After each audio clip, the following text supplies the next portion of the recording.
అనుకుంటూ ఉంటాడు, ఎప్పటికప్పుడు పోస్ట్ పోన్ చేసుకుంటూ ఉంటాడు. సత్యనారాయణ వ్రతంలో అమ్మాయి పుట్టిన తర్వాత సత్యనారాయణ వ్రతం చేసుకుందాం, పెళ్ళైన తర్వాత సత్యనారాయణ వ్రతం చేసుకుందాం, చచ్చిన తర్వాత చేసుకుందాం అని ఇట్లా పోస్ట్ పోన్ చేసుకుంటూ పొందినటువంటి అనుభవాలు ఉన్నాయే, వాటన్నింటినీ చమత్కారంగా చెప్పారు కదా.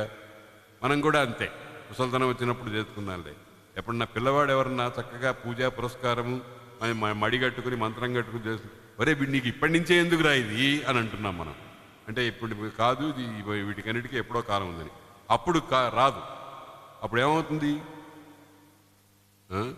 ఇంతకాలం లేదు, ఇప్పుడు వస్తే వస్తుందా? కాబట్టి ఏదో ఎడుద్దాంలే, ఇట్టాగే ఇంకో జన్మ వస్తే చూసుకుందాంలే అని అనుకుంటూ ఉంటాం. ఏమి కాదు. కాబట్టి పరత్ర హేతోరిహ జన్మనాచ, పరజన్మ అక్కడ ఉండేటువంటి దానికోసం ఇక్కడే మనం పుణ్యం అనేటువంటిది సంపాదించాలి అని చెప్పారు. అందుకని ఆయన ఏం చేశాట, చిత్తంబున బ్రహ్మము ఆవృత్తము, ఈ బ్రహ్మమును పరమాత్మ చైతన్యాన్ని మనస్సులో చక్కగా నిలుపుకొని దాన్ని ఆవృత్తం చేసుకుంటూ వచ్చాట. మళ్ళీ మళ్ళీ మళ్ళీ మళ్ళీ, లేకపోతే ఏమో తప్పిపోతుంది. మనం అనుకున్నాం ఇది ఒకసారి, రామనామ జపం చేస్తున్నాం, మనం రుద్రాక్షమాల పట్టుకున్నాం, రుద్రాక్షమాల ఒక రుద్రాక్ష తిప్పాం, రామ అన్నాం. ఒక మాలలో ఒక పూసను త్రిప్పి రెండవ పూస దగ్గరికి వచ్చేటువంటి మధ్యలో ఖాళీ ఉంది. ఈ కాస్త ఖాళీలో మన మనస్సు 1000 ఊళ్ళు తిరిగి వస్తుంది, 1000 ఊళ్ళు తిరిగి వస్తుంది. అందుకని ఆ వ్యవధానంలో ఈ మనస్సుని పక్కకి తిప్పిపోకుండా దాని మీద పట్టు కలిగి ఉండాలి. చిత్తము బ్రహ్మమునందు ఆవృత్తము గావించి విజ్ఞాన ధన ఆయత్తులు, విజ్ఞాన ధనాన్నంతా బాగా కూర్చుకున్నటువంటి వాళ్ళు, మామూలుగా నశించిపోయే ధనం కాదు, విజ్ఞాన ధనం అంటే పరమాత్మ జ్ఞానానికి సంబంధించినటువంటిదే ధనంగా భావించినటువంటి వాళ్ళు ఎటువైపు పెడతారో ఆ ఉత్తర దిక్కుగా వెళ్ళాట. అంతనాతని తమ్ములు అనిలపుత్రాదులు కలిరాకచే పాపకర్ములగుతు చెరియించు ప్రజల సంచారంబులిక్షించి, భీముడు, అర్జునుడు, నకులుడు, సహదేవుడు కూడా అన్నగారి మార్గంలోనే పట్టారు. వాళ్ళు నిజానికి ధర్మరాజుకి సరైన తమ్ముళ్ళు.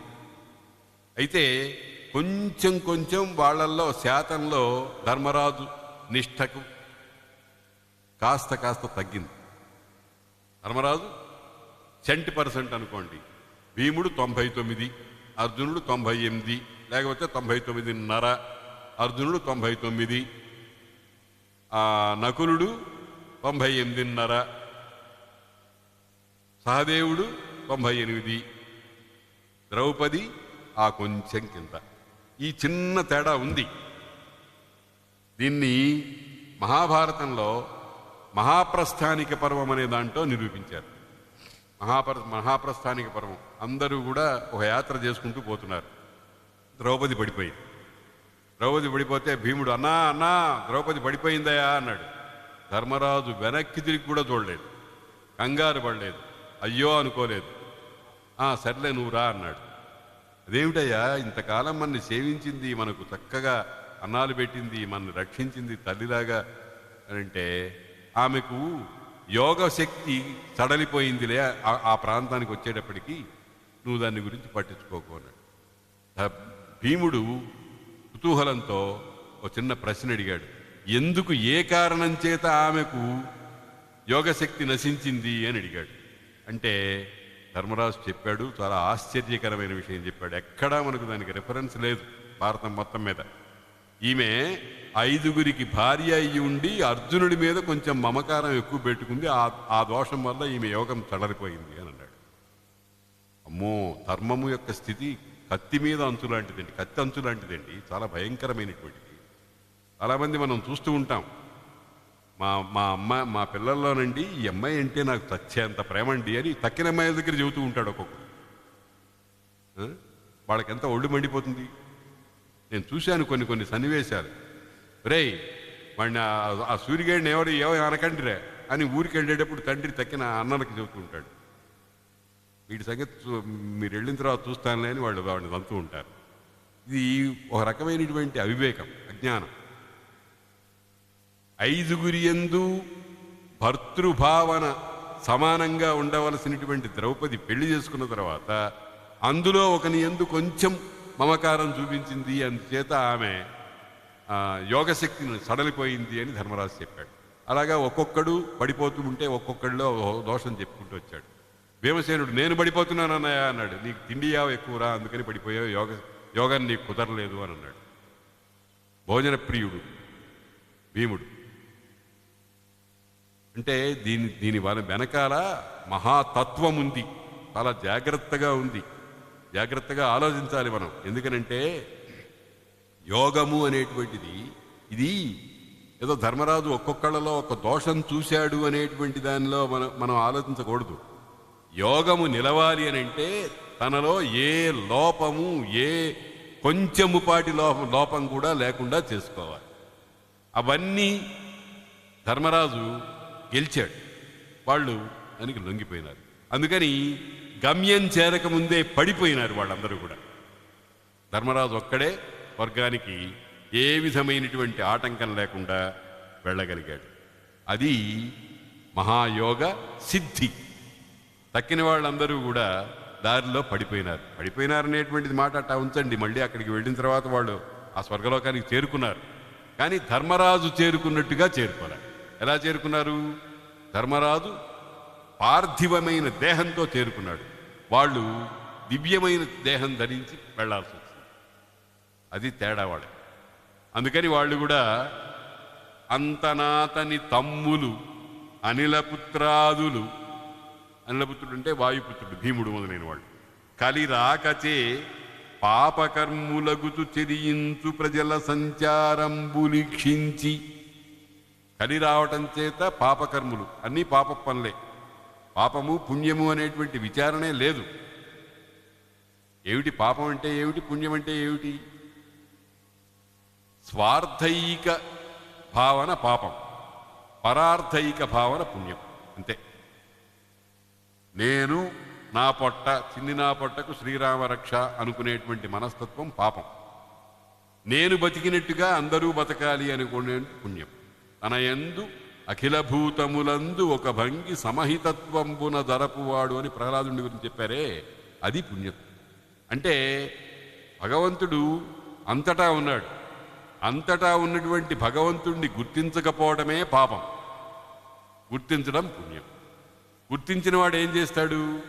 నేను తినాలి అనుకున్నప్పుడు నా పక్కవాడు తింటున్నాడా లేదా అని ఆలోచిస్తాడు. వాడు కూడా తినాలి, వాడు కడుపు కూడా నిండాలి. అందుకనే భారతంలో చెప్పారు, కొంచెమైనను తగ పంచి కుడువ మేలు. కొంచెమైనా సరే నీ పక్కన వాళ్ళు ఆ కొంచెము కూడా లేకుండా బాధపడుతూ ఉంటే, వాళ్ళకు లేకుండా నువ్వు ఒక్కసారి నోట్లో వేసేసుకుని వాళ్ళకి ఆకాశం చూపించే మనస్తత్వం ఉందే, అదే పాపం. అందుకనే చెప్పారు, శ్లోకార్థేన ప్రవక్ష్యామి యదుక్తం గ్రంథకోటిభి. కోట్ల కొలది పుస్తకాల్లో ఉండేటువంటి సారమంతా ఒక్క అరశ్లోకంలో చెప్తాను అని ప్రతిజ్ఞ చేశాడు. ఏమిటయ్యా చెప్పేది? పరోపకార పుణ్యాయ పాపాయ పరపీడనం. పరులకు ఉపకారం చేయడం అనేటువంటిది పుణ్యము, పరులకు అపకారం చేయడం అనేటువంటిది పాపము. పరులకు అపకారం చేస్తే ఏం పోయిందండి? నేను బతకాలి కదా, నేను సంపాదించాను కదా, నేను కష్టపడి సంపాదించాను కదా, నేను సంపాదించింది నేను తింటే పాపం ఎట్లా అవుతుందండి అని మనం ఒక వితండవాదం చేస్తూ ఉంటాం. అంటే అర్థం ఏమిటనమాట?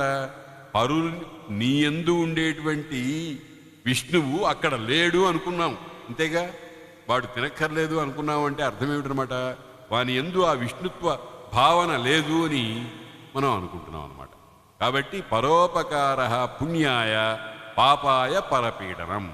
పరులకు ఉపకారం చేయడం అనేటువంటిది పుణ్యము కోసం, పరులకు అపకారం చేయడం అనేటువంటిది పాపం కోసము అని అన్నారు.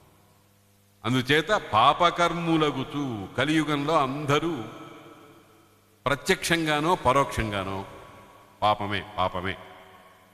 పాపమే చేస్తున్నారు అనేటువంటిది అనేకమైనటువంటి విషయాల ద్వారా మనం నిరూపించుకోవచ్చు. ఇప్పుడు రోగం వచ్చింది, కొన్ని రోగాలు వస్తున్నాయి. ఇప్పుడు నేను ఇవాళ పేపర్లో చదివాను, ఆయన ఎవరో మహానుభావుడు ఒక సంస్థను ఏర్పాటు చేశాట. ఏమిటి? ఈ ట్రాన్స్ప్లాంటేషన్ అంటే గుండెకాయ, తర్వాత ఈ ప్లీహము, ఈ లివరు మొదలైన వాటిని మార్చేసి కొత్తది ఎక్కడ ప్రతిష్టాపన చేయటం అనేటువంటి ఒక మంచి సంస్థను ఒకదాన్ని తయారు చేసేట ఒక ఆయన. అందులో రాస్తూ ఇటువంటి ట్రాన్స్ప్లాంటేషన్కు ఒకదానికి 20 లక్షలు ఖర్చు అవుతుంది అని రాశారు. అందులో నాకు ఎక్కడ అర్థం కాని విషయం, 20 లక్షలు ఎందుకు ఖర్చు కావాలండి? ఇప్పుడు గుండెకాయ తీసి ఇంకో గుండెకాయ అమర్చాలనుకోండి, దానికి 20 లక్షలు ఎందుకు ఖర్చు అవుతుంది? ఎక్కడ వస్తువు విలువ ఏమన్నా ఉందా? అది 20 లక్షలు అని ఏం చేస్తున్నాం అనమాట. డాక్టర్ తాను చదువుకున్నటువంటి చదువుని అక్కడ దానికి వెలగట్టి నిర్ణయించాడంతే.